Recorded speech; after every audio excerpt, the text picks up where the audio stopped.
الرجيم بسم الله الرحمن الرحيم الحمد لله الذي لا يبلغ مدحته القائلون ولا يحصي نعماءه العادون ولا يؤدي حقه المجتهدون الذي ليس لصفته حد محدود ولا نعت موجود ولا وقت معدود ولا أجل ممدود فترى الخلائق بقدرته ونشر الرياح برحمته الصلاة والسلام على الرسول المسدد المصطفى العمجد المحمود الأحمد سيدنا مولانا ومولى الكونين جد الحسن والحسين علي والقاسم محمد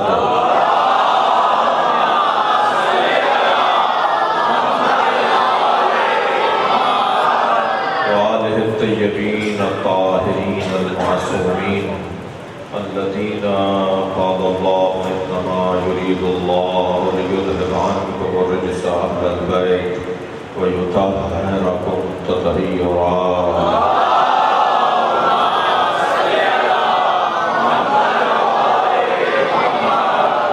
ولعنة الله على أجمعين من يوم عداوتهم إلى قيام يوم الدين أما بعد قال الحكيم في القرآن الكريم بسم الله الرحمن الرحيم وقال الرسول يا رب إن قومي اتخذوا هذا القرآن محجورا صلوا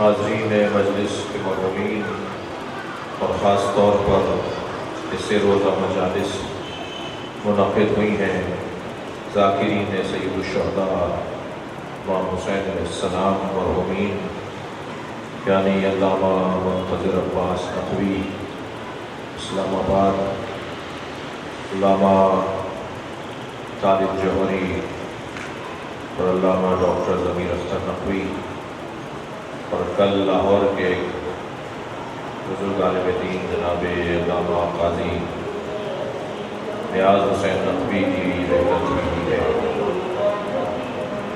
تمام مرحومین ذاکرین ان کے نام لیے گئے، ان کے درجات کی بلندی کے لیے رحم اللہ من قرأ الفاتحہ۔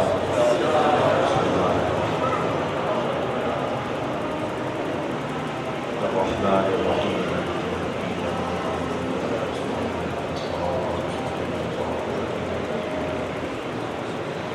المغضوب عليهم بسم الله الرحمن الرحيم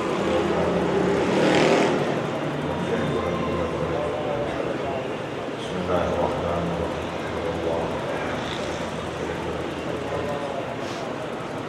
بسم الله الرحمن الرحيم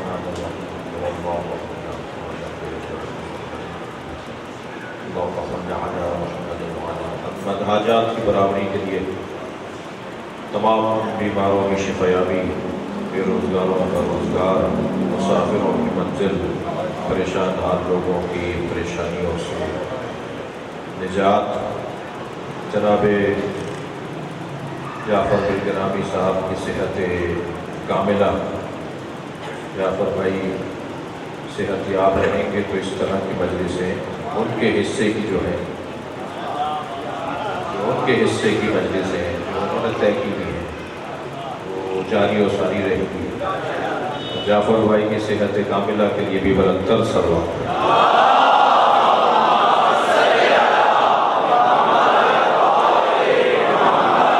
سورہ مبارکہ فرقان کی 33ویں آیت میں نے پڑھی ہے اور بہت سوچ رہا تھا کہ میں بہت ایک نااہل سا خطیب ہوں، مگر کوئی 10-12 آیات جن پر ان ذاکرین کو مد نظر رکھتے ہوئے گفتگو ہو سکتی تھی، مثلا کون سی آیتوں پر غور کیا جا سکتا تھا، تو بہت سوچا تو پھر طے یہ کیا کہ ایک ایسی آیت کا انتخاب کیا جائے کہ جس کے ضمن میں بات ہو تو علامہ طالب جوہری کا رنگ بھی نظر آئے۔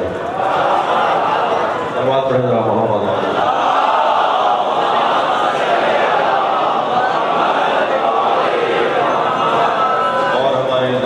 شخصیات جن کے سال ثواب میں مجلس ہے، وہ سب 2 عنوانوں کو محور گفتگو قرار دیتے تھے، ایک کو قرآن کہتے ہیں اور ایک کو اہل بیت ہے۔ ہم سب کا اس ممبر کا، آپ کا، اس فرش عزا کا، اس امام بارگاہ کا مقصد ہی یہ ہے کہ کسی طرح قرآن سے بھی دوستی ہو جائے، اہل بیت سے بھی پیار ہو جائے۔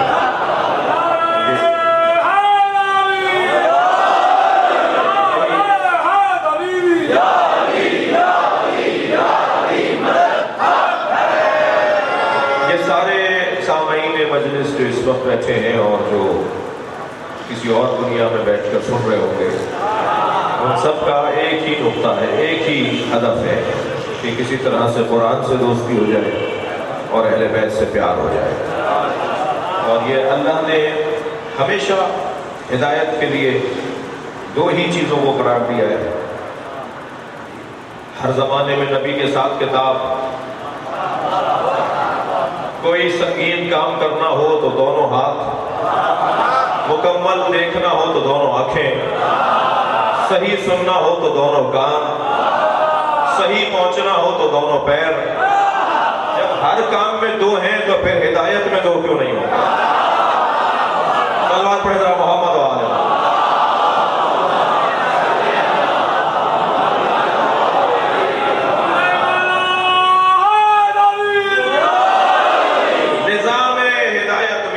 اللہ نے ہمیشہ ایک تھیوری رکھی ہے اور ایک پریکٹیکل رکھا ہے۔ یہ نظام ہدایت کا آج کا کوئی کارنامہ نہیں ہے کہ جن معیار تعلیم بڑھتا جاتا ہے تو پریکٹیکل کی دنیا آتی چلی جاتی ہے، اور جب تک پریکٹیکل کی دنیا نہیں آتی تو کہتے ہیں ابھی کچھ بھی نہیں پڑھا۔ یعنی جہاں تک پریکٹیکل نہیں ہے، مشقیں نہیں ہیں، تو بس ایسے ہی مقدماتی تعلیم کہلاتی ہے۔ وہ اصلی تعلیم تو جب شروع ہوتی ہے کہ جب عمل بھی شروع ہو جائے، جب پریکٹیکل بھی شروع ہو جائے۔ لہذا ہمارے یہاں جو رائج تعلیم ہے اس میں 9ویں 10ویں مثلاً، تو 8ویں تک تو نہ پہلے بہت زیادہ معیاری تعلیم شمار ہوتی تھی اور نہ ہی آج بھی معیاری تعلیم شمار ہوتی ہے۔ کیا پڑھا ہے کہ 8ویں تک پڑھے گا؟ کچھ بھی نہیں پڑھا، جیسے میٹرک ہی نہیں کیا۔ تو کم سے کم پیمانہ یہ ہے کہ میٹرک تک انسان پڑھ لے، جو رائج باتیں میں وہ کر رہا ہوں۔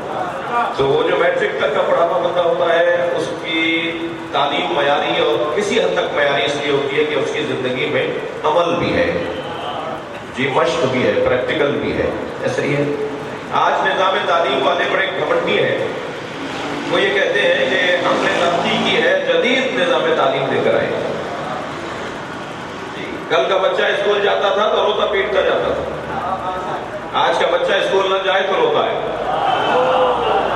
کل کے بچے کو کھینچ کے گودی میں اٹھا کے اسکول پہنچایا جاتا تھا، آج کا بچہ ماں باپ کو اٹھاتا ہے کہ میرے اسکول کا ٹائم ہو رہا ہے۔ کیا بچہ بدلا ہے یا اسکول؟ بچہ نہیں بدلا، اسکول بدل گیا ہے۔ اسکولوں میں انہوں نے اس انداز کی تعلیمی نظام کو منظم اور مزین کر دیا کہ بچے کا دل لگنے لگا ہے۔ اس کے لیے کھلونے رکھ دیے ہیں، اس کے لیے جھولے رکھ دیے ہیں، اس کے لیے تفریحی چیزیں رکھ دی ہیں، جی کارٹون بنا دیے ہیں، ایک بی سی ڈی کے کارٹون بنا دیے ہیں، الف بے پے کے کارٹون بنا دیے ہیں، ایک ٹوکری میں ڈال دیتے ہیں الف بے پے کے کارٹونوں کو، اور سامنے دیوار پہ چارٹ بنا ہوا ہوتا ہے جس میں وہ ترتیب کے ساتھ رکھے ہوتے ہیں۔ وہ بچے سے کہتے ہیں اس میں سے ڈھونڈو، اسے دیکھ دیکھ کے ترتیب دیتے رہو۔ اب بچہ سمجھ رہا ہے کہ میں کھیل رہا ہوں، جبکہ ہو اس کے ساتھ دھوکا رہا ہے۔ وہ یہ سمجھ رہا ہے کہ میں کھیل رہا ہوں، اسے کھیل کھیل میں پڑھایا جا رہا ہے، اور وہ یہاں بگڑی ہوئی تصویروں کو بھی دیکھ لگتا ہے، میں لفظ اور بہتر کر لیتا ہوں، وہ یہاں پر ظاہراً غیر منظم تصویروں کو بھی دیکھ لیتا ہے اور سامنے منظم تصویروں کو بھی دیکھ لیتا ہے۔ اسے ظاہراً غیر منظم تصویروں کو ان منظم تصویروں کے ساتھ جوڑنا ہے، یہی نظام تعلیم ہے۔ اب قرآن کی ظاہراً غیر منظم آیتوں کو دیکھتے رہو اور اہل بیت کی منظم تصویروں کو دیکھتے رہو۔ صلوات پڑھیں گے محمد و آل محمد۔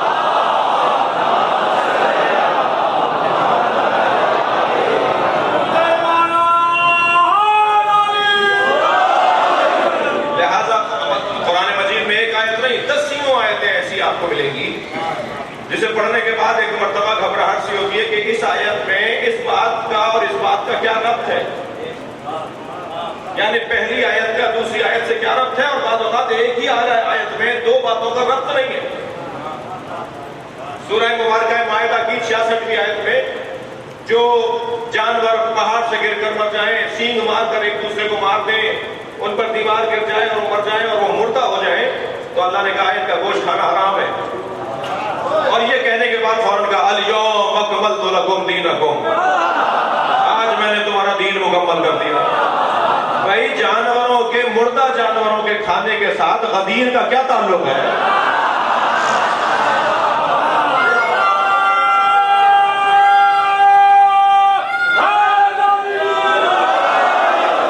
یہ ایسے ہی نہیں ہوا ہے، کوئی حادثہ نہیں ہوا ہے، اللہ کے نبی نے قصداً ہمیں یہی قرآن دیا ہے۔ قرآن سنانے کے لیے نازل نہیں ہوا تھا، قرآن جھل جھل کے لوریاں سنانے کے لیے نازل نہیں ہوا تھا۔ تم قرآن پڑھو گے تو تمہارا دماغ بھی بیدار ہوگا، ضمیر بھی بیدار ہوگا۔ ایک مرتبہ پڑھتے پڑھتے انسان پریشان ہو جائے گا کہ یہ کیا بات ہو گیا، ابھی تو کچھ بات ہو رہی تھی، ابھی یہ کیا بات ہو گئی۔ یہ اس طرح کی آیات کو آپس میں جوڑ کر، اے یا نساء النبی، یا نساء النبی لستن کاحد من النساء، کاحد من النساء، اے نبی کی بیویوں تم اور عورتوں کی طرح نہیں ہو، خبردار گھر سے نکلنا تو چادر پہن کے نکلنا، دوسروں سے بات نہ کرنا، باہر نہ نکلنا، یہ نہ کرنا وہ نہ کرنا، انما یرید اللہ لیذھب عنکم الرجس اہل البیت۔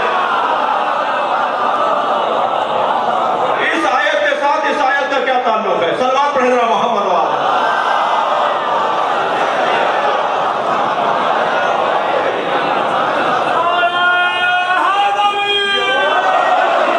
اللہ نے اس طرح آیات کو ترتیب دے کر ہمیں بیدار کیا ہے۔ حادثات زیادہ تر موٹر وے پر ہوتے ہیں، جن رستوں پر اسپیڈ بریکر ہوتے ہیں وہاں حادثات نہیں ہوتے ہیں۔ عزیزان گرامی، جہاں ایک رفتار سے اور تیز رفتار سے گاڑیاں چل رہی ہوں وہاں حادثہ بھی اتنا ہی خطرناک ہوتا ہے، اور جہاں بار بار گاڑی آہستہ اور تیز کرنا اور روکنا منظر بن رہا ہو تو وہاں حادثات بھی کم ہوتے ہیں۔ ہر کچھ آیتوں کے بعد اللہ نے ہمیں سونے سے بچایا ہے۔ پڑھتے پڑھتے سو نہیں جانا، صلوات پڑھیں محمد و آل۔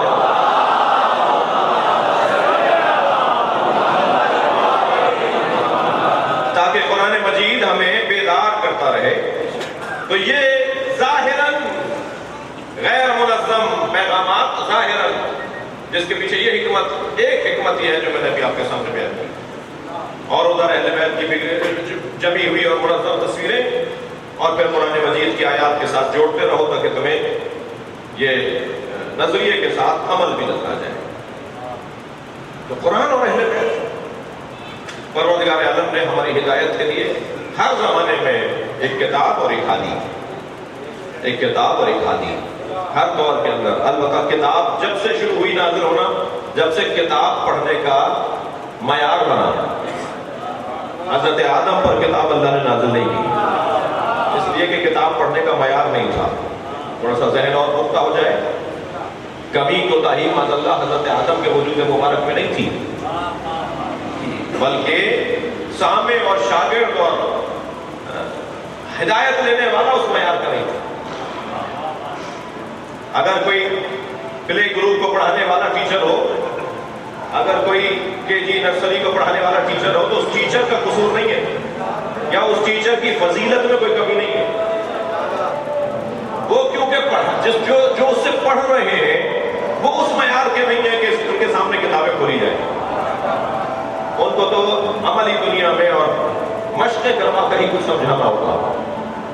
تو ہر دور میں اللہ نے ایک کتاب اور ایک ہادی نازل کیا، ہادی بھیجا. جب معیار فہم بشر کمال پر پہنچا تو پروردگار عالم نے معلم بھی اتنا ہی با کمال بھیجا. یہ جہاں عظمت بے سطح مصطفیٰ، جہاں عظمت مصطفیٰ ہے، جملہ محسوس کریں گے، بے سطح مصطفیٰ، بے سطح سرکار دو جہاں، جہاں عظمت سرکار دو جہاں ہے، وہاں امت مصطفیٰ کی بھی فضیلت ہے. یہ ہر زمانے کے بھیجے ہوئے ہر زمانے میں نہیں بھیجے جا سکتے تھے. معیار اونچا ہو رہا، سمجھنے والے بہتر ہو جائیں. جی هو الذی بعث فی الامیین رسولا منہم، وہ اللہ جس نے امیوں میں رسول کو بھیجا. کیا مطلب ہے؟ ان پڑھوں میں، یہ کچھ ان پڑھوں نے ترجمہ کیا ہے. ان پڑھوں میں نہیں بھیجا، امیوں میں بھیجا ہے، یعنی اصلیوں میں بھیجا ہے، معیاریوں میں بھیجا ہے، علی اور ابو طالب میں بھیجا ہے، خدیجہ الکبریٰ میں بھیجا ہے. وہ جو علم اور فہم کے اندر کمال کے لوگ تھے ان میں رسول بھیجا ہے. امی یعنی اصلی، امی یعنی جیسے تھے ویسے ہی. ماں کو بھی کہا جاتا ہے اس لیے کہ وہ گھر کی اساس ہوتی ہے، گھر کی بنیاد ہوتی ہے. گھر ہے ہی ماں سے. مکے کو ام القریٰ کیوں کہا جاتا ہے؟ اس لیے کہ سب سے پہلے اللہ نے جب زمین بنائی تو مکے کی زمین بنائی، اور پھر زمین جب پھیلتی چلی گئی تو اتنی ہو گئی جتنی آج آپ کو نظر آ رہی ہے. سب سے پہلے اس لیے اسے ام القریٰ کہا جاتا ہے، قریوں کی ماں، سارے ملکوں کی ماں، سارے شہروں کی ماں، ساری آبادیوں کی ماں. یعنی اصلی بنیادی جگہ، ام القریٰ. نبی کو امی کہا ہے، امیوں میں بھیجا ہے. اللہ پیغام یہ دے رہا ہے کہ جیسے یہ تھے ویسے ہی ہیں. بھائی ربیع الاول کا مہینہ اور 12 ربیع الاول گزار کر ہم مجلس کر رہے ہیں، جیسے تھے ویسے ہی ہیں. یہ تو آپ کوئی کون پوچھے کہ یہ کیسے تھے؟ کس سے پوچھیں کہ کیسے تھے؟ تو ہمیں کہیں اور جانے کی ضرورت نہیں ہے، ہم اللہ ہی سے پوچھ رہے تھے کہ یہ کیسے تھے. تو ارشاد حضرت احدیت ہوا انک لعلی خلق عظیم. مگر نہیں، میں آپ کو ایسے ترجمہ کر کے نہیں گزروں گا. اس آیہ کریمہ کا ترجمہ کیا جاتا ہے انک لعلی خلق عظیم. بے تحقیق ہم نے آپ کو اخلاقیات کے اعلیٰ درجوں پر فائز کیا. میں اس ترجمے سے متفق نہیں ہوں. انک لعلی خلق عظیم، ہم نے بے تحقیق آپ کو اخلاقیات کے اعلیٰ درجے پر فائز کیا. میں اس لیے اس سے متفق نہیں ہوں کہ یہاں خلق عظیم نہیں ہے جو اخلاق کے مادے سے ہو، یہاں خلق جو تخلیق کے مادے سے.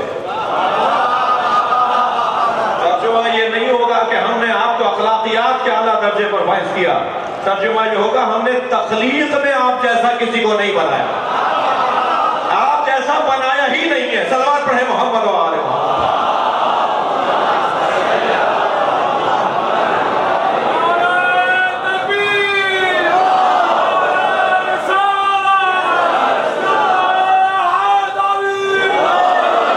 اخلاقیات بھی عظیم ہے، اس میں کوئی دو باتیں نہیں ہیں. مگر قرآن مجید کی اس آیت سے پیغام یہ ہے کہ ہم نے تخلیق میں آپ کو سب سے عظیم بنایا. تخلیق آپ کی خلقت سب سے اچھی ہے.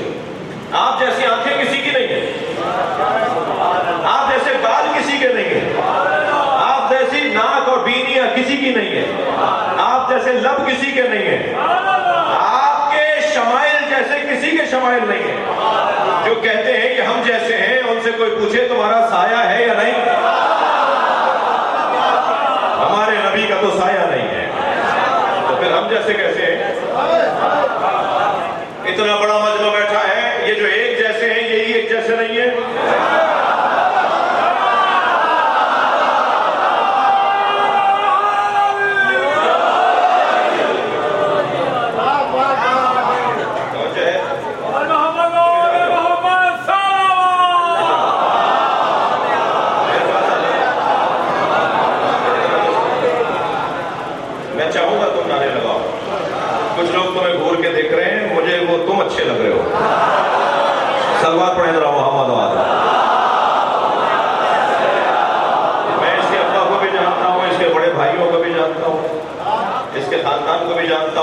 درویش لوگ ہیں، ملنگ لوگ ہیں، مولا کے پکے مولائی لوگ ہیں، اہل بیت کے پکے فقیر لوگ ہیں.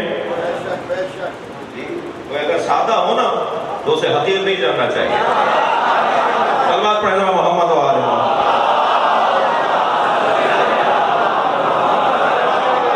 اس سے بلند اور بہتر صلوات نبی.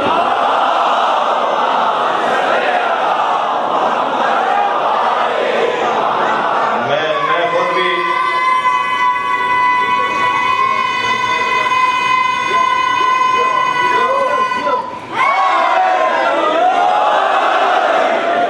مجھے نعروں کی ضرورت نہیں ہے، مجلس کا تقاضا ہے. یہ ہندوستان اور پاکستان کا مزاج ہے. مجلس بحرین، لبنان، قطر، عمان، ایران، عراق میں نہیں ہو رہی. مجلس پاکستان کے شہر کراچی کے علاقے حسین آباد میں ہو رہی ہے. صلوات پڑھیں ذرا محمد و آل محمد.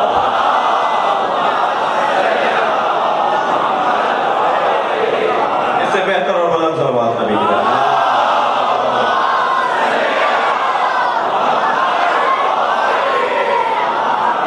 توجہ ہے. بحث اور گفتگو یہ ہے عزیزان گرامی کہ اللہ نے اپنے حبیب جیسا کسی کو نہیں بنایا. یہ کون بتائے گا کہ نبی کیسے بنے؟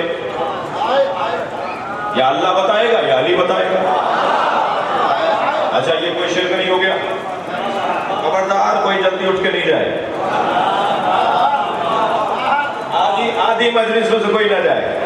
اگر میں کہہ رہا ہوں کہ نبی کو اللہ نے کیسا بنایا یہ اللہ بتائے گا یا علی بتائیں گے، تو دلیل بھی دینے جا رہا ہوں. اللہ خالق مصطفیٰ ہے اور علی مصطفیٰ کے ساتھ بنا ہے. انا و علی من نور واحد. میں اور علی ایک ہی نور سے تو بنے. اللہ نے نبی کے نور کو ٹکڑا کیا تو علی بنا. اللہ کیسے نہیں بنا سکتا تھا؟ نبی کے نور کو علیحدہ بنا دیتا، مولا علی کے نور کو علیحدہ بنا دیتا. یہ نبی کے نور کو ٹکڑا کر کے علی کیوں بنایا؟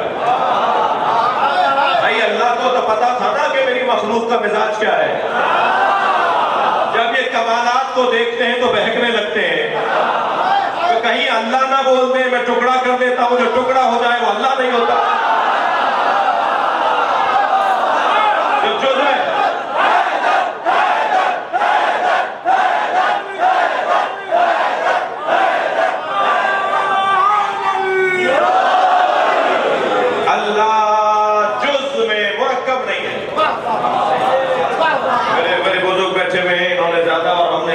ہے دینیات میں پڑھا تھا صفات ثبوتیہ اور صفات سلبیہ. اب بھی پڑھایا جاتا ہے؟ شاباش. یہ کہہ رہا ہے پڑھایا جاتا ہے. صلوات پڑھیں محمد و آل محمد.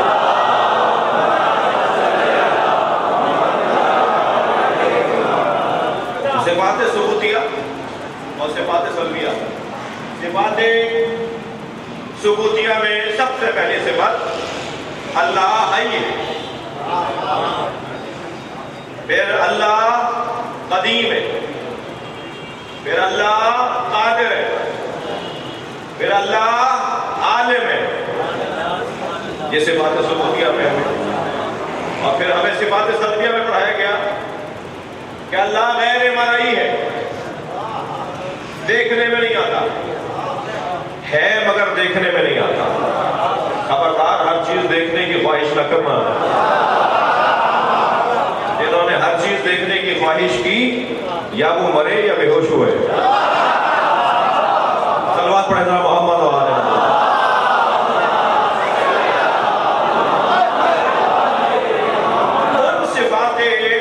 ان صفات سلبیہ میں سے ایک صفت یہ ہے کہ اللہ مرکب نہیں ہے.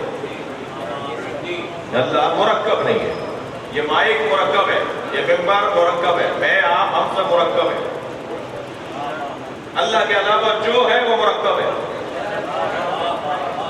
اللہ مرکب نہیں ہے. جس کو اگر پلٹ کر دوسرے لفظ میں بولے تو اللہ بسیط ہے. موحدوں کا مجمع بیٹھا ہے. اللہ بسیط ہے، وہ کسی ترکیب سے بنا نہیں ہے. ایک چیز کو دوسری چیز میں ملائیں گے تو پھر وہ تیسری چیز ملائیں گے، چوتھی پھر ایک اور چیز بن جائے گی، پانچویں ملائیں گے ایک اور بن جائے گی. تو جیسے جیسے ترکیب کرتے رہیں گے ایسے ایسے ایک چیز بنتی چلی جائے گی. تو بس ایک جز دوسرے جز سے ملے گا تو یہ ترکیب کہلائے گی. اور ترکیب اللہ کے یہاں ترکیب نہیں ہے، اللہ مرکب نہیں ہے. اسی لیے کہا اس کو سمجھانے کے لیے اللہ الصمد. اللہ الصمد کا مطلب ہی ہے کہ اللہ ترکیب نہیں ہے، یعنی ایک دوسرے کا محتاج نہیں ہے، ایک حصہ دوسرے حصے کا محتاج نہیں ہے. صمد ہے، بے نیاز ہے، غنی ہے، کسی کا محتاج نہیں ہے. ایسا ہی نبی کے نور کو ٹکڑا کر کے علی کا نور بنایا تاکہ یہ بتا دیا جائے کہ یہ ایک دوسرے کا محتاج ہے. بھائی جملہ میں ممبر کی زبان کا کہہ رہا ہوں، اور امام بارگاہ اور آبادی، پرانے مجلس سننے والوں کی آبادی اور قدیمی عزاداروں کا علاقہ، جس نبی کا سایہ نہیں تھا اسی کے سائے کو علی کہتے ہیں. صلوات پڑھیں گے محمد و آل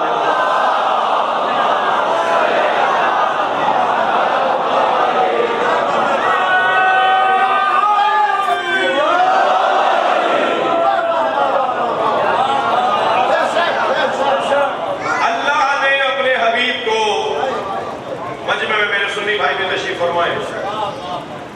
اللہ نے اپنے حبیب کو جیسا بنایا سوارا، وہ یا اللہ بتا رہا ہے کہ انکا لعلی خلق عظیم. یعنی یا سب سے زیادہ جامع حدیث اگر نبی کے شمائل پر کہیں ملتی ہے تو وہ مولا علی کی زبان سے. اصحاب نے جمع ہو کر کہا، تابعین کو لے کر آ گئے ساتھ. نبی کی رحلت گزرے ہوئے 10 سال گزر گئے. اصحاب نے تابعین کو اپنے ساتھ ملایا، اور جو نبی کی رحلت کے موقع پہ بچے تھے، کم سن تھے، نابالغ تھے، وہ بھی باشعور ہو گئے. انہیں لے کر آئے اور کہا، صف لنا نبینا یا علی کأننی نرا. یا علی ہمیں نبی ایسے بتائیں گویا ہم اپنی آنکھوں سے دیکھ رہے ہیں. ہمیں نبی کے فضائل اور نبی کے شمائل ایسے بتائیں کہ گویا ہم اپنی آنکھوں سے دیکھ رہے ہیں. تو میں جملہ کہہ دوں کہ مولا علی سے نبی کی کمالات بھی سننا چاہتے تھے اور مولا علی سے خطابت بھی چاہتے تھے، یعنی بیان ایسا ہو کہ وہ دلوں پر اثر کرے، دماغوں پر اثر کرے.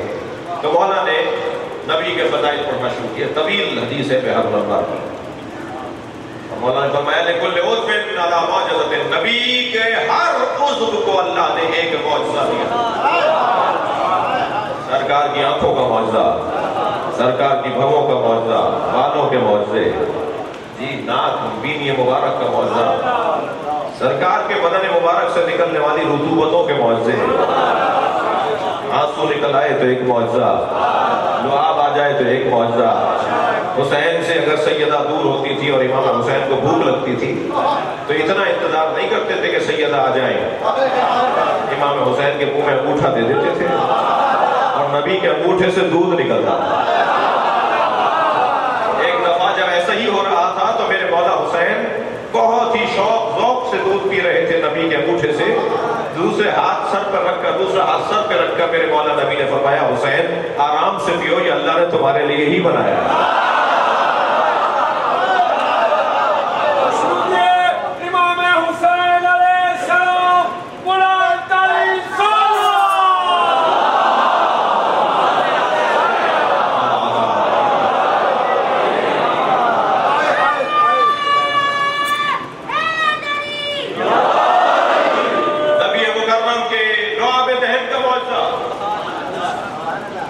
سرکار کے تلووں کا، میں اشارہ ہتھیلی کا کر رہا ہوں مگر مراد میری تلوہ ہے. سرکار کے تلووں کا معجزہ. سرکار کے تلووں پر تو 2 جملے سن لیجئے. نبی جب معراج پر گئے تو سوچا کہ اللہ نے کسی سے جوتیاں اتروائی تھی، میں بھی اتار دوں. فوراً آواز آئی، جوتیوں سمیت آؤ.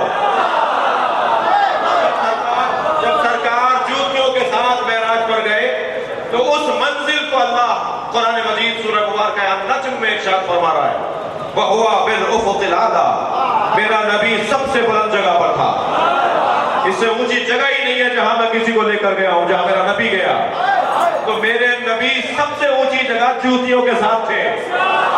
تو مجھے کہنے دیجئے ساری کائنات نبی کے جوتیوں کے نیچے.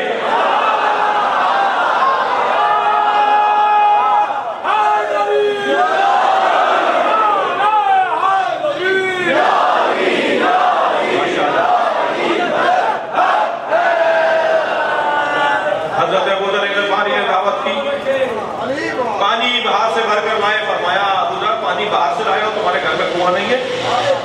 فرمایا یا رسول اللہ میرے گھر کا کنواں کڑوا ہے. حضرت نے فرمایا تم نے مجھے کیوں نہیں بتایا؟ کہا کنویں کی منڈیر پر بیٹھ گئے اور پیر کنویں میں لٹکا دیے. جیسے ہی سرکار نے پیر کنویں میں لٹکائے پانی اوپر آنے لگا اور اتنا اوپر آیا کہ نبی کے پیروں سے مس ہونے لگا. اس کے بعد ایسا میٹھا ہو گیا کہ شہد بھی کیا میٹھا ہو. صلوات پڑھیں گے محمد و آل محمد.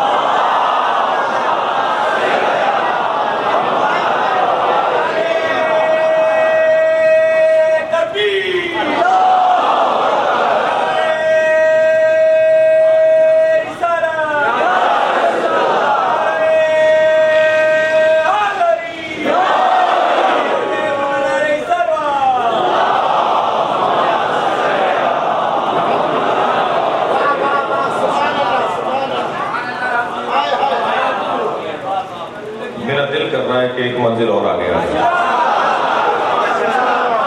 نبی کے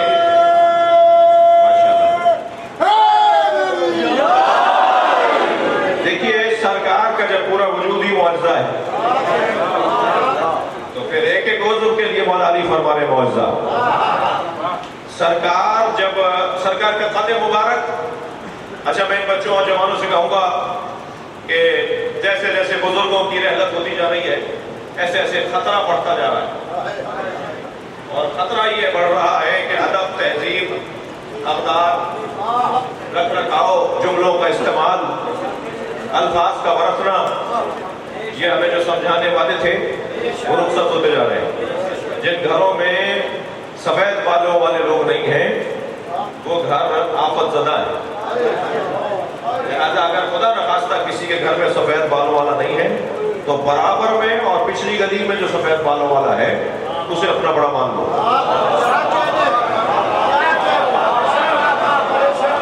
کوئی ٹوکنے والا، کوئی سمجھانے والا، کوئی ڈانٹنے والا. محلے کا بزرگ سارے محلے کے بچوں کا بزرگ ہوتا ہے. ایسا نہیں کہ تم نے میرے بچے کو کیوں ڈانٹ دیا. بچے کے ابا بولے کہ آپ نے کیوں نہیں ڈانٹا، تاکہ اس بچے کو پیغام ملے کہ یہ مجھے ڈانٹ سکتے ہیں اور اپنے ابا کے پاس شکایت لے کر نہ آئے کہ مجھے فلاں کے دادا نے ڈانٹ دیا، میرے دوست کے دادا نے مجھے ڈانٹ دیا. جن علاقوں میں ڈانٹ ٹپٹ کرنے والے موجود ہیں ان علاقوں میں، ان محلوں میں، ان خاندانوں میں تہذیب باقی ہے. بلکہ مجھ سے ایک صاحب پوچھنے لگے جی کیسے طے کریں کہ کون کس ماحول میں رہتا ہے. میں نے کہا دیکھو اگر کہیں تہذیب، ادب، احترام نظر آ رہا ہو تو سمجھ لو ان کے ہاں کوئی بڑا ہے، اور اگر تہذیب سے فارغ لوگ نظر آئے، ادب احترام سے دور لوگ نظر آئے تو سمجھ لیں کہ ان کا کوئی بڑا نہیں ہے. ماضی میں بے استادہ گالی تھی، آج بے استادہ فخر ہے. بھائی یہ کسی کو دکھایا کلام بیٹا؟ کہنے لگے جی میں سلام پڑھوں گا مجلس میں. قادر صاحب مجھے اجازت دیں گے؟ کہنے لگے جی میں مجلس میں محفل میں منقبت پڑھوں گا، مجلس میں سلام پڑھوں گا. اچھا بیٹا بہترین ہے، بہت اچھا ہے، میں تو پڑھنے والے ویسے ہی چاہیے، پہلے ہی کمی ہے. تو تم نے کسی کو دکھا دیا تمہارا استاد کون ہے؟ کہنا نہیں میرا کوئی استاد نہیں. ایسا سینہ چوڑا کر کے کہہ رہا ہے میرا کوئی استاد نہیں ہے. یہ تم فضیلت بتا رہے ہو یا اپنی مذمت؟ جس کا کوئی استاد ہی نہیں ہے اسے ممبر پہ کیسے بٹھایا جائے گا؟ وہ تو کچھ بھی کر سکتا ہے بھائی، وہ بڑا گل کھلا. صلوات پڑھے محمد و آل محمد. اس سے بہتر اور بلند صلوات نبی کے ذات پر.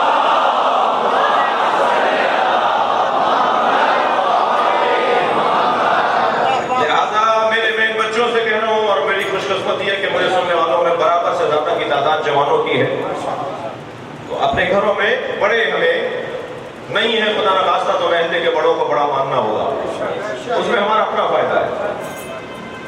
ڈرے ڈرے ہوئے رہتے ہیں یہ ہمارے بڑے، کچھ کہہ دیا تو پلٹ کے جواب آ جائے گا. انہیں اگر غلط بھی ڈانٹ رہے ہو نا تو شکریہ ادا کریں، ہاں حضور آپ صحیح کہہ رہے ہیں، ان کو خوش کر لو 2 منٹ کے لیے. اگر وہ غلط بھی کہہ رہے ہو تو ان کو شرمندہ نہ کرو تاکہ انہیں دوبارہ حوصلہ ملے ڈانٹنے کا. عزیزان گرامی، امر بالمعروف اور کسے کہتے ہیں؟ اگر معاشرے میں برائیوں سے روکنے والے نہ ہو اور اچھائیوں کے دعوت دہندہ نہ ہو تو پھر معاشرہ خراب ہو جاتا ہے. توجہ کر رہے ہیں؟ نبی مکرم، میں نے جملہ کہا اسے تھوڑا سا اور بہتر کر لوں. جملوں کا استعمال، ادب اور تہذیب، آداب اور رکھ رکھاؤ، اقدار اور تہذیب کا خیال رکھنا. ایک جوان میرے پاس آیا، کہنے لگا مولانا ہمارے استاد پروفیسر صاحب آج کلاس میں کہہ رہے تھے مولا علی کا قد چھوٹا تھا. میں نے کہا تم کلاس میں کل جا کے کہنا استاد آپ کا قد چھوٹا ہے. میں نے کہا تمہارے استاد چھوٹے. یہ لفظ مولا علی کے لیے نہیں بولا جائے گا. مولا علی کا قد چھوٹا نہیں تھا، مولا علی کا قد لمبا نہیں تھا. بات بھی ہو گئی اور ادب بھی رہا. صلوات پڑھیں گے محمد و آل محمد.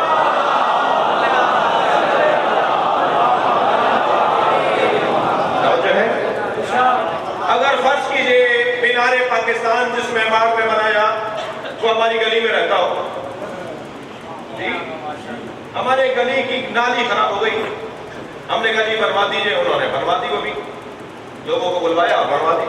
اب کہیں وہ ہمارے ساتھ تھے تو کسی نے پوچھا یہ کون ہے، تو میں کیا کہوں گا؟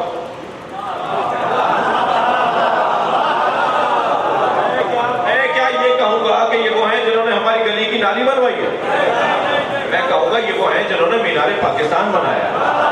اللہ خالق ابل بھی ہے، خالق شتر بھی ہے، مگر اللہ کو یہ کہہ کر بے ادبی کا اظہار نہیں ہوگا. کہا جائے گا رب موسیٰ و ہارون، رب محمد و علی. ادب اور احترام. کہاں کون سا لفظ بولنا ہے؟ سرکاری تو جہاں کبھی تو دنیا نے کوئی قد مبارک دیکھا ہوگا نا کہ صاحب فلاں جو صحابی محترم تھے ان کا قد بڑا لمبا تھا اور سرکار کا قد فلاں صحابی سے کچھ بقول ان کے کم تھا، تو کوئی تو قد دیکھا ہوگا. یہ ہے معجزہ نبی مکرم کا جو مولا علی کی زبان سے بیان ہوا. مولا علی فرماتے ہیں کلما مشى مع احد ان کان طویل انه اطول منه. کلما مشى مع احد ان کان طویلا انه اطول منه. جب نبی باہر نکلتے تھے اور کوئی لمبا قد والا نبی کے برابر آ جاتا تھا تو نبی کا قد بڑا ہو جاتا تھا. صلوات پڑھیں گے محمد و آل محمد.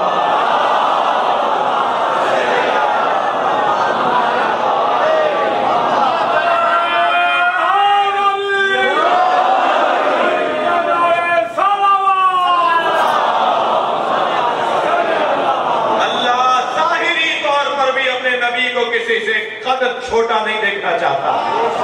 ہر حال میں بلند قامت، ہر ایک سے بلند قامت. یہ معجزہ نبی مکرم کا.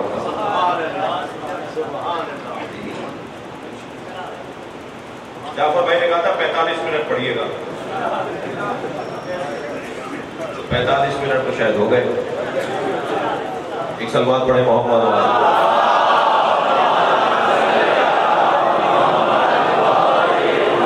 اس سے بہتر اور بلند صلوات ہے.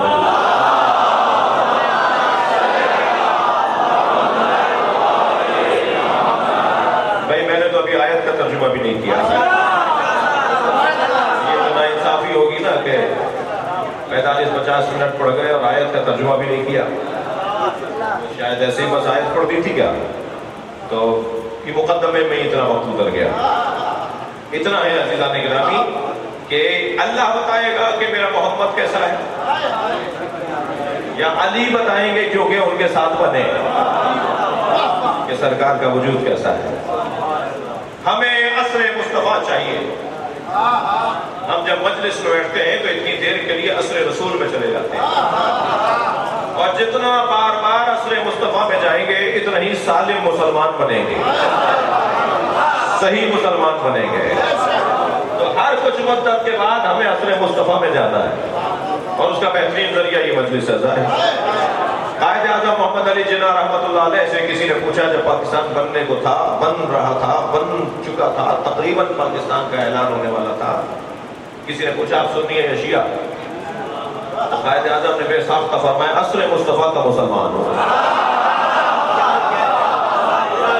عصر مصطفیٰ کا مسلمان ہو۔ تو عصر مصطفیٰ میں ہم جتنی دیر مجلس میں محفل میں ہوتے ہیں اتنی دیر عصر مصطفیٰ میں پلٹ جاتے ہیں۔ ہمیں نبی چاہیے بھائی، ہم ان کے امتی ہیں، ان کا کلمہ پڑھنے والے ہیں، انہیں خاتم مانتے ہیں، ان کے بعد کوئی نبی نہیں ہے، قرآن ان پہ نازل ہوا، آخری نبی وہی ہے، انہی کا دور ہے، تو ہمیں نبی چاہیے۔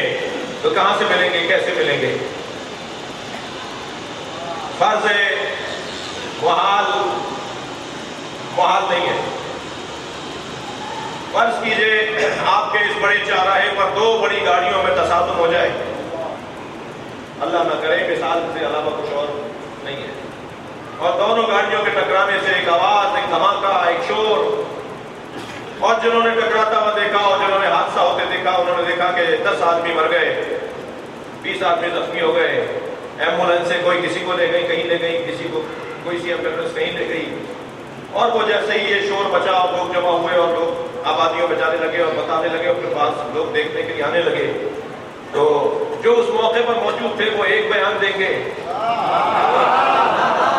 جو مثال 2 گھنٹے بعد آئیں گے وہ کوئی اور بیان دیں گے، جو 6 گھنٹے بعد آئیں گے وہ کوئی اور بیان دیں گے، اور کوئی اگر صبح حادثہ ہوا اور رات کو پہنچا تو کوئی اور بیان دے گا۔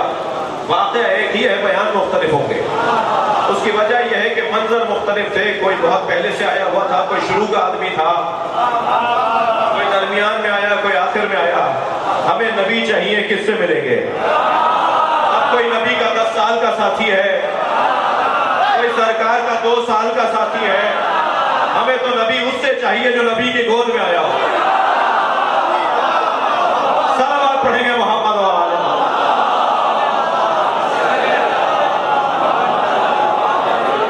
اور اس وقت تک نبی کو چھوڑ کے نہ گیا ہو جب تک کہ غسل و کفن نہ دے دیا، اور وہ مولا علی کے علاوہ کوئی اور نہیں۔ بہت کچھ ملا، سب کچھ ملا، اچھا ملا، مگر علی جیسا نہیں۔ ہمیں نبی کا زمانہ اور نبی کی سیرت اور شمائل اور حضرت کے فضائل چاہیے، اور خوش قسمتی ہے میرے محترم سننے والوں آپ کی، ہماری، کہ ہم امت مصطفیٰ میں ہیں، جس میں ہونا آرزو کرتے تھے حضرت ابراہیم، کاش میں امت مصطفیٰ میں ہوتا۔ اور علامہ اقبال فرماتے ہیں در دل مسلم مقام مصطفیٰ، آپ ہوئے ماں زنا میں مصطفیٰ، مسلمان کے دل میں مصطفیٰ بستے ہیں، اور اسی وجہ سے مسلمان کی عزت ہے۔ ایک دو مثالیں ہوئی تو پورے پاکستان میں ریلیاں نکلنا شروع ہو گئی، پورے پاکستان میں تکفیری نعرے بلند ہو گئے، شیعوں کے خلاف ایک ماحول بنانا شروع کر دیا۔ البتہ میں یہاں اللہ کا شکر ادا کروں گا کہ اس نے ہم پہ کرم کیا ہے۔ میں تو ڈھونڈتا تھا کہ پاکستان میں یزید کا حمایتی کون ہے،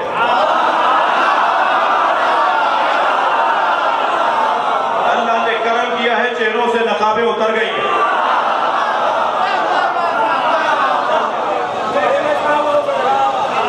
ایک دو مثالیں ہوئی اور وہ بھی مثالیں ہم سے پوچھو، ہم اس کا جواب دیں گے، ہم دفاع کریں گے، اور اس کو ایک مرتبہ ڈھول بجانا شروع کر دیا اور پورے پاکستان میں طرح طرح کی باتیں۔ اور مجھے تو اللہ کا بار بار شکر کرنے کا دل کرتا ہے کہ اس پورے قصے میں مجھے یہ عزت ملی کہ گالیاں پڑی، اور جب پرسوں پھر کہا ہے، پرسوں پھر ایک سال سے پھر کچھ کہا ہے، تو بڑا کام ہے کراچی کا، تو میں کہہ رہا تھا اس کو سب سنتا ہوں نا تو کہتا ہوں کہ مولا آپ کا کرم ہے میرے اوپر، کم سے کم مولا علی کے مریدوں میں تو ہوں۔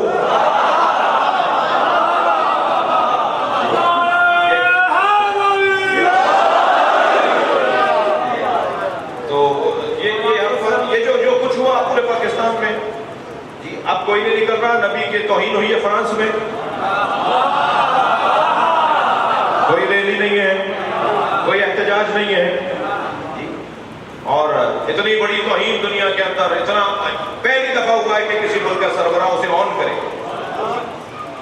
اب تک جو توہینیں ہوئی ہیں وہ عوام میں ہوئی, لوگوں نے کی, لیکن ایک مملکت کا سربراہ کہے کہ ہاں صحیح ہوا ہے, میں نے کیا ہے, میں کروں گا اور بار بار کروں گا, ایسا کبھی نہیں ہوا تھا پہلے. تو آپ کو تو فرانس کے سفارت خانوں پہ جا کے بیٹھ جانا چاہیے تھا. مگر کوئی آوازی نہیں ہے, کچھ کہا ہی نہیں جا رہا. اس کا مطلب یہ ہے کہ وہ جو کچھ ہو رہا تھا وہ درد امت میں نہیں ہو رہا تھا. اور میں کچھ کہوں, وہ جو کچھ ہو رہا تھا وہ مسئلہ صحابیت نہیں تھا. عزیزان گرامی, خوب پتا ہے کہ کون ریال لیتا ہے اور کون ڈالر لیتا ہے. اس ملک کے حالات خراب کرنے کی کوشش کی گئی, لیکن الحمدللہ آپ نے, ہم سب نے مل کر 3 ہی نعروں میں جواب دیا. حسینیت زندہ باد, یزیدیت مردہ باد, پاکستان زندہ باد. اس کے علاوہ ہمارا کوئی نعرہ ہی نہیں ہے.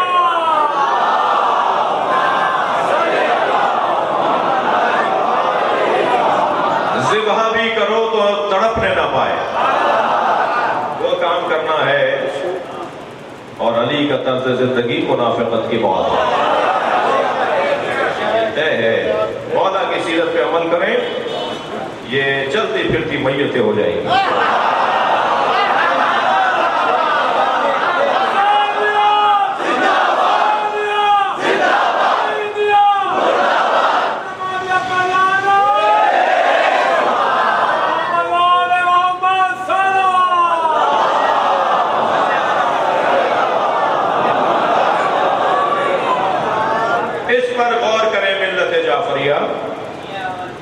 اس پر غور کریں ملت جعفریہ کہ فرانس کے سفارت خانے کے باہر والے روڈ پہ جشن عید میلاد النبی منایا جائے.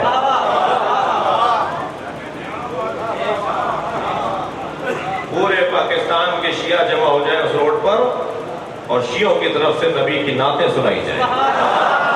احتجاج بھی ہوگا, ہمارا تو طریقہ واردات ہی کچھ اور ہے. ہوا جنازہ پکار کے کہتا تھا مجھے علی نے مارا ہے. طریقہ یہ ہونا چاہیے. اس پہ غور کریں گے ذمہ داران صاحبان حیثیت لوگ بیٹھے ہوئے ہیں کہ اس طرح کا کوئی اہتمام ہو. ہمارا احتجاج یہ ہے کہ ہم نبی کی بات زیادہ کریں گے, طریقہ تبدیل کر دیں گے. یہ طے ہے کہ تمام تر عظمتیں بنام مصطفیٰ اور جان مصطفیٰ کو علی کہا جاتا ہے. آبرو مصطفیٰ کو حسین کہا جاتا ہے. عزت مصطفیٰ کو زہرا کہا جاتا ہے. صبر مصطفیٰ کو حسن کہا جاتا ہے. جب کمالات مصطفیٰ کو مختلف تصویروں میں دیکھنا ہو تو پنجتن بنتے ہیں, اور پنجتن کی توانائی کو ایک جگہ دیکھنا ہو تو مصطفیٰ بنتے ہیں.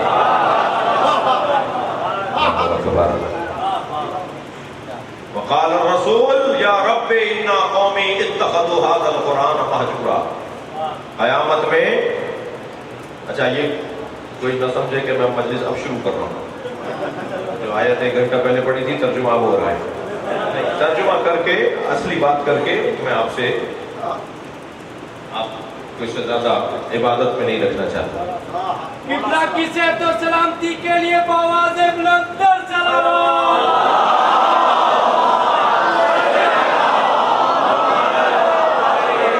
آپ سب کی صحت و سلامتی کے لیے اس سے بلند تر سلوات.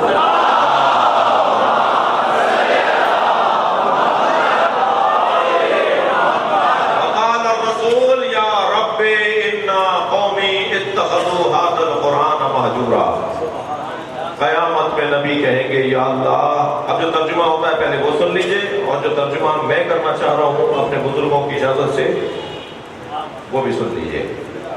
قرآن سورہ مبارکہ فرقان ارشاد ہو رہا ہے کہ قیامت میں نبی شکایت کریں گے اللہ سے یا رب انا قومی اتخذوا ھذا القرآن مہجورا، اے اللہ میری قوم نے قرآن کو چھوڑ دیا۔ یہ شکایت کریں گے سرکار دو جہاں۔ یہ ترجمہ شاید الفاظ کی نشست کے اعتبار سے صحیح ہو، مگر تفسیر آیہ کریمہ کے مطابق نہیں ہے۔ ترجمہ یہ ہوگا، اب دوسرا ترجمہ دیکھیے، نبی قیامت میں فرمائیں گے یا رب انا قومی اتخذوا ھذا القرآن مہجورا، یا اللہ میری قوم نے قرآن تنہا لے لیا، میں نے قرآن کے ساتھ علی دیا۔ صلوات پڑھیں گے محمد و آل محمد۔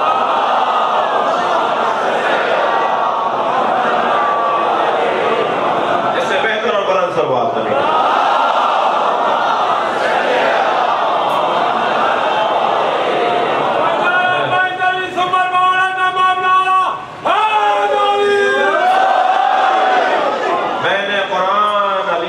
دیا تھا اور میری قوم میں لاکھوں حافظ ہیں، میری امت میں کروڑوں قاریان قرآن ہیں، میری امت 70% قرآن پڑھنا جانتی ہے، مگر قرآن نے دیا علی کو چھوڑا۔ میں نے تنہا قرآن نہیں دیا تھا، انہوں نے اتخذوا ھذا القرآن، اس قرآن کو لے لیا مہجورا، اکیلا، قرآن کو اکیلا لے لیا، میں نے اکیلا نہیں دیا تھا انہیں۔ لہذا قرآن مجید اس وقت تک سمجھ میں نہیں آئے گا جب تک قرآن کا مفسر نہ ہو، قرآن کا مبین نہ ہو، قرآن کا سمجھانے والا نہ ہو۔ اور وہ ہر دور میں نبی نے فرمایا قرآن اکیلا نہیں رہے گا، ہر دور میں اہل بیت کا ایک فرد قرآن کے ساتھ رہے گا۔ اگر مجھے فرد اہل بیت قرآن کے ساتھ نظر نہیں آ رہا تو یہ میرا قصور ہے۔ اہل بیت ہیں، قرآن کے ساتھ اہل بیت ہیں، آج بھی ہیں، ابھی بھی ہیں، مجھے نظر نہیں آ رہا، اس کا مطلب یہ نہیں ہے کہ وہ نہیں ہے، یہ میرا عیب ہے جو میں کسی اور پہ ڈالتا ہوں۔ مجھے نظر نہ آنا اور ہے، ان کا نہ ہونا اور ہے۔ ہمارے امام حاضر ہیں، ظاہر نہیں ہے۔ ہم امام حاضر کو مانتے ہیں، پہنچا دو اسماعیلی برادران کو یہ جملہ۔ وہ تانا دیتے ہیں اثنا عشریوں کو کہ ان کا امام حاضر نہیں ہے، پہنچا دیں ہمارا امام حاضر ہے۔ حاضر ہونا اور ہے، ظاہر ہونا اور ہے۔ اتنا بڑا مجمع یہاں حاضر ہے، مجھ پہ سب ظاہر نہیں ہے۔ بہت سارے مومنین برابر میں بیٹھے ہیں، وہ حاضر ہیں، مگر ایک دوسرے پہ ظاہر نہیں ہے۔ مکے میں 40 سال تک نبی حاضر رہے، ظاہر نہیں تھے۔ ہمارے امام بھی حاضر ہیں، مجھ پہ ظاہر نہیں ہے۔ جب مجھ پہ ظاہر ہو جائیں گے وہی ظہور ہوگا۔ ہم حضور کا انتظار نہیں کر رہے، ہم ظہور کا انتظار کر رہے ہیں۔ ان کا حضور تو ہے، ان کی موجودگی ہے۔ ہم جب کہتے ہیں حضرات، تو حضرات سے مراد مرد نہیں ہوتے۔ بعض ادیبوں کی طرح توجہ چاہوں گا، حتیٰ بعض ادیب بھی خواتین و حضرات، اور عورتیں بھی بیٹھی تو کہتے ہیں حضرات، کہتے ہیں جی آپ نے تو حضرات بول دیا، تو عورتیں بھی تھیں۔ حضرات کا مطلب مرد نہیں ہوتے، عورتیں بھی حضرات ہیں اس وقت۔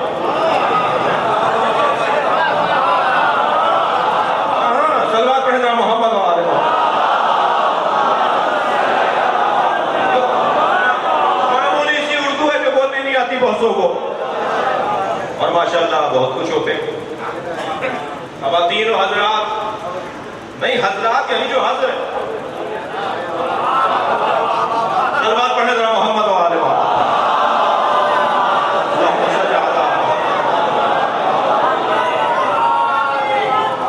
ہمارے امام حاضر ہیں اور انشاءاللہ ظاہر بھی ہوں گے۔ جس دن میں پہچاننے لگوں گا اس دن وہ ظاہر ہو جائیں گے، اور جب ان کا ظہور ہوگا تو مومنین کہیں گے ہم نے حضرت کو بارہا دیکھا۔ بارہا دیکھنا بولنا بتا رہا ہے کہ وہ حاضر تھے، میں پہچان نہیں پا رہا تھا کہ یہی میرے مولا ہے۔ جب وہ جو حجاب معرفت ہے نا وہ ہٹ جائے گا تو میں پہچاننے لگ جاؤں گا. ہمارے جنازوں میں آتے ہیں، ہمارے یہاں مجلسوں میں آتے ہیں، ہمارے یہاں محفلوں میں آتے ہیں، ہماری پریشانیوں میں.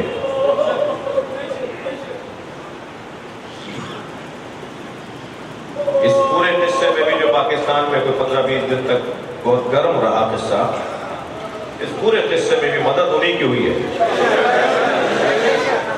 ان کی مدد ہوئی ہے. انہوں نے کرم کیا ہے، ہمیشہ کی طرح ہم اکیلا نہیں چھوڑا، جیسے ہمیشہ ہمیں ہمارا ساتھ دیتے آئے، اور فرمایا ہے خود کہ اگر ہم نہ ہوتے تو دنیا تمہیں ختم کر دیتا. ہماری نگاہیں اگر نہ ہوتی وہ ہمارے درمیان ہیں اور ہمارے اوپر نظارت رکھتے ہیں، ہمارے مولا ہیں. ہم اکیلے نہیں ہیں، ہم تنہا نہیں ہیں. جب ایک پھل کے اوپر کچھ نام چڑھے ہوئے آئے تھے تو ہمارے علماء نے کہا جی 3 دن بعد جواب دیں گے.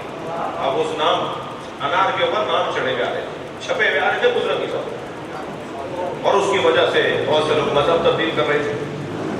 تو ہمارے علماء نے کہا محمدون ثلاثہ کا دور ہے. ہمارے بزرگ علماء نے کہا جی 3 دن بعد جواب دیں گے. تیسرے دن امام سے توسل کیا، روئے پیٹے، نمازیں پڑھی، عبادات کی. امام نظر آ گئے.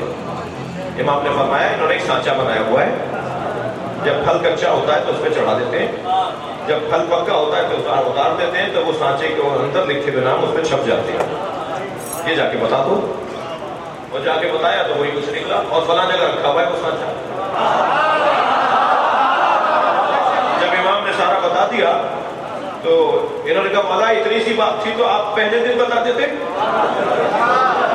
اور میں تو نے 3 دن کا ٹائم وقت کیوں لیا تھا؟ وہ ہمیں ہر آن مدد کرنا چاہتے ہیں. میرا ایمان اچھا ہونا چاہیے. سلوات پڑھیں محمد و آل محمد.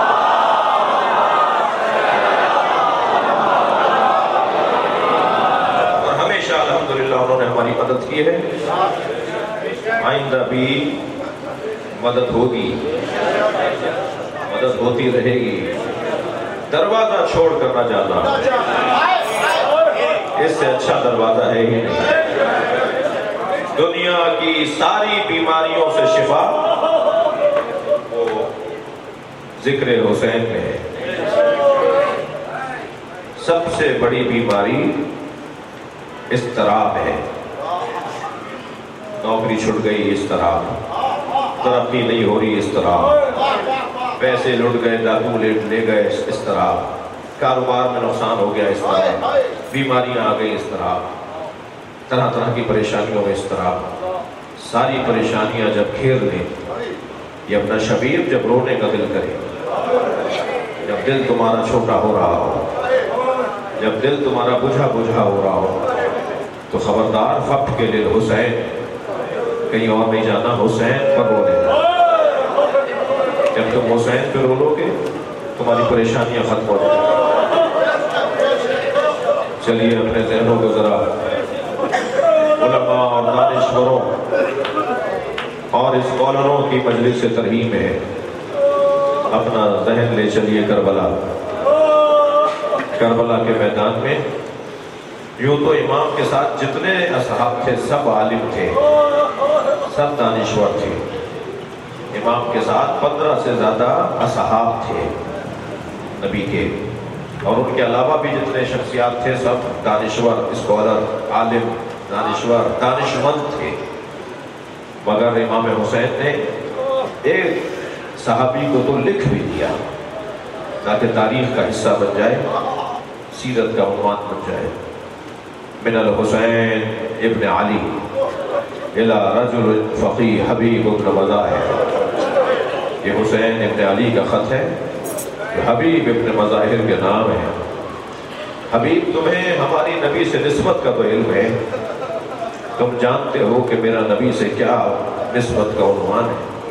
بس اتنا جان لو کہ میں کربلا میں دشمن میں گر چکا ہوں، اور حبیب میرے ساتھ میرے خانوادہ، میرے بچے، میرے خانوادے کے لوگ، میرے گھر کے لوگ بھی ہیں. جس سے مراد یہ تھی کہ حبیب میرے ساتھ زینب بھی ہے.